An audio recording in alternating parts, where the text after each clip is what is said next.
ಅಂತಿಮವಾಗಿ ಜೀವನದ ಪಯಣ ಮುಗಿಸಿದ್ದಾರೆ.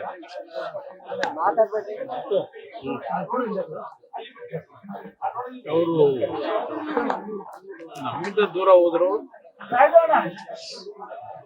ನಾನು ಬದುಕಿರೋವರೆಗೂ ನನ್ನ ಹೃದಯದಲ್ಲಿ ಇರ್ತದಷ್ಟೇ ಅಲ್ಲ, ಅದರ ಜೊತೆಗೆ ಅವರ ಭಾವನೆಗಳು, ಅವರು ಯಾವ ರೀತಿಯಲ್ಲಿ ಜೀವನ ಮಾಡಿದ್ದಾರೆ ಅದನ್ನು ಮುಂದುವರಿಸ್ಕೊಂಡು ಹೋಗ್ತಕ್ಕಂಥದ್ದು ನಮ್ಮ ಕರ್ತವ್ಯ ಇದೆ. ಕೊನೆಯ ಹಂತದಲ್ಲಿ ಇವತ್ತಿನ ಈ ಒಂದು ಅಂತಿಮ ಕಾರ್ಯವನ್ನು ನಿರ್ವಹಿಸಬೇಕಾದ್ರೆ ನನ್ನ ತಾಯಿ ಇಲ್ಲಿಂದ ಬೀಳ್ಕೊಡ್ಲಿಕ್ಕೆ ಏನು ಪುಷ್ಪವನ್ನು ಅರ್ಪಿಸಿದ್ದೇವೆ ಮತ್ತು ಕೊನೆಯದಾಗಿ ಮಣ್ಣನ್ನು ನೀಡಿದ್ದೇವೆ. ನಮ್ಮ ಶ್ರಾದ್ದದ ಕಾರ್ಯಕ್ರಮ ಮಾಡ್ತಕ್ಕಂಥ ಪುರೋಹಿತರು ಒಂದು ಮಾತೇಳಿ, ನನ್ನಿಂದ ಏನಾದರೂ ತಪ್ಪು ಮಾಡಿದ್ರೆ ಅದ್ರ ಜೊತೆಗೆ ಮನಸ್ಸಿಗೆ ನೋವು ಕೊಟ್ಟಿದ್ರೆ ನನ್ನನ್ನು ಕ್ಷಮಿಸು ತಾಯಿ ಅಂತ ಹೇಳಿ ತಾಯಿಗೆ ಕೇಳ್ಕೊಳ್ಳಿ ಇರ್ತಕ್ಕಂಥ ಮಾತು ಹೇಳಿದ್ರು. ಹಲವಾರು ಸಂದರ್ಭದಲ್ಲಿ ಅರಿದೇನೋ ಕೆಲವು ತಪ್ಪುಗಳನ್ನು ಮಾಡಿದ್ದೇವೆ. ಇವತ್ತು ಆ ಪದವನ್ನ ಬಳಸಿದಾಗ ನನ್ನ ಹೃದಯದಲ್ಲಿ ನನ್ನಿಂದ ಏನಾದರೂ ಒಂದು ತಪ್ಪುಗಳಾಗಿದ್ದು ನಿಮ್ಮ ಹೃದಯಕ್ಕೆ ನಾನು ನೋವು ಕೊಟ್ಟಿದ್ರೆ ಕ್ಷಮಿಸ್ತಕ್ಕಂಥದ್ದಕ್ಕೆ ಬೇಡ್ಕೊಂಡಿದ್ದೇನೆ. ಆದರೆ ಹಿಂದಿನ ದಿನಗಳಲ್ಲಿ ನನ್ನಿಂದ ಏನಾದರೂ ನೋವು ಕೊಟ್ಟಿರ್ತಕ್ಕಂಥದ್ದು ಕೆಲವು ವಿಷಯಗಳಲ್ಲಿ ಮತ್ತೆಂದು ಅವರ ಆತ್ಮಕ್ಕೆ ನನ್ನಿಂದ ಅಪಚಾರ ಆಗದೆ ಇರ್ತಕ್ಕಂಥ ರೀತಿಯಲ್ಲಿ ನನ್ನ ಬದುಕು ಮುಂದಿನ ಭಗವಂತ ನನಗೆ ಕೊಟ್ಟಂತ ಆಯಸ್ಸೇನಿದೆ, ಪ್ರತಿನಿತ್ಯ ಪ್ರತಿ ಕ್ಷಣ ನನ್ನ ತಾಯಿ ಯಾವ ರೀತಿ ಬದುಕಿದ್ರು ಅದೇ ಮಾರ್ಗದಲ್ಲಿ ನಡೆಯತಕ್ಕಂಥ ಒಂದು ಸಂಕಲ್ಪ ಮಾಡಿದ್ದೇನೆ. ಪ್ರಮುಖವಾಗಿ ಒಂದು ವಿಷಯದಲ್ಲಿ ನನಗೆ ಸದಾ ಹೇಳ್ತಾ ಇದ್ರು, ಮನುಷ್ಯನಲ್ಲಿ ಕೆಲವು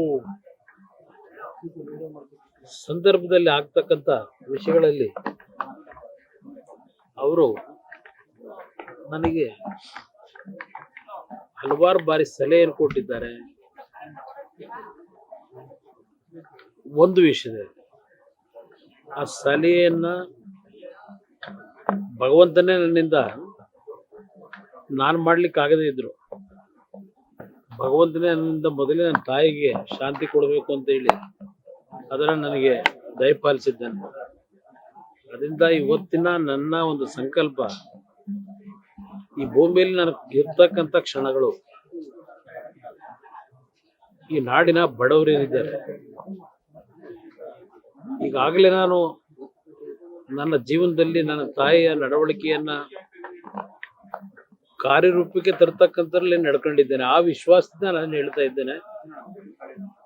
ಆದರೆ ನನ್ನಿಂದ ಹಲವಾರು ರೀತಿಯಲ್ಲಿ ನನ್ನ ತಾಯಿಗೆ ಸಂತೋಷವನ್ನು ಕೊಟ್ಟಿದ್ದೇನೆ. ಆದರೆ ಒಂದು ಸಂದರ್ಭ ಇವತ್ತು ನಾನು ನೆನೆಸ್ಕೊಳ್ಳಕ್ಕೆ ಬಯಸ್ತೀನಿ. 2006 ನಾನು ಮುಖ್ಯಮಂತ್ರಿ ಆಗ್ತಕ್ಕಂಥ ಒಂದು ಸನ್ನಿವೇಶ.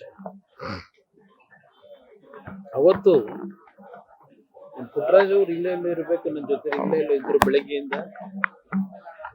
ನಮ್ಮ ತಂದೆ ನಮ್ಮ ತಾಯಿಯ ಒಂದು ಪುಟ್ಟರಾಜ್ ಅವರಿಗೆ ಕೊಟ್ಟಂತ ಜವಾಬ್ದಾರಿ, ನಾನು ಏನೋ ಒಂದು ರಾಜಕೀಯ ನಿರ್ಣಯವನ್ನ ಮಾಡ್ಲಿಕ್ಕೆ ಹೋಗಿದ್ದೆ, ನನ್ನನ್ನು ಕರ್ಕೊಂಡ್ ಬರ್ಬೇಕು ಅಂತೇಳಿ ಪುಟ್ಟರಾಜ್ ಅವ್ರಿಗೆ ಜವಾಬ್ದಾರಿ ಕೊಟ್ಟಿದ್ರು.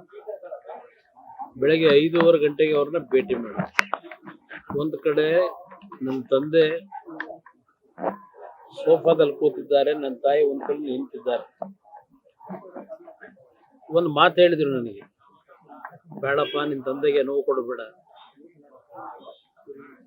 ಅಂತಕ್ಕಂಥದ್ದು. ಮತ್ತೊಂದು ಮಾತು ಹೇಳಿದ್ರು, ಕಲಿಯುಗದ ರಾಮ ಆಗಬೇಡ, ಹಿಂದೆ ದಶರಥ ರಾಮ. ತಂದೆಯ ಒಂದು ಗೌರವ ಉಳಿಸ್ಲಿಕ್ಕೆ ಯಾವ ರೀತಿ ತೀರ್ಮಾನ ಮಾಡಿದ, ಆ ಒಂದು ನಡೆಯಲ್ಲಿ ನಡೆಯಪ್ಪ ಅಂತಕ್ಕಂಥ ಮಾತಾಡೋದಂತೂ ಇವತ್ತು ನನ್ನ ಹೃದಯದಲ್ಲಿದೆ.